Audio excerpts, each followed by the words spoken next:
Basomi ba Transnet bao e le go Maloko a United National Transport Union ba boetse mosomong go latela tumelelano le beng mosomo ya tlhatlošo ya mogolo ya dipersente tshela. Se se latela setraeke seo se gagabilego dibeke tše Pedi sa Maloko a United National Transport Union le Allied Workers Union. Maloko a SATAWU a ganne tlhatlošo yeo ba ikanne go maatlafatsa setraeke sa bona. They instructed us to actually continue with the picketing and the industrial action. And we are behind that position.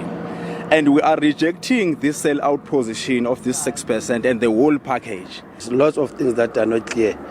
Firstly, you talk about the retrenchment, the privatization, and coming to this wage, it's not even above the inflation rate. Our members are back at work. I think it's an exciting time, not just for Transnet, but also for the economy.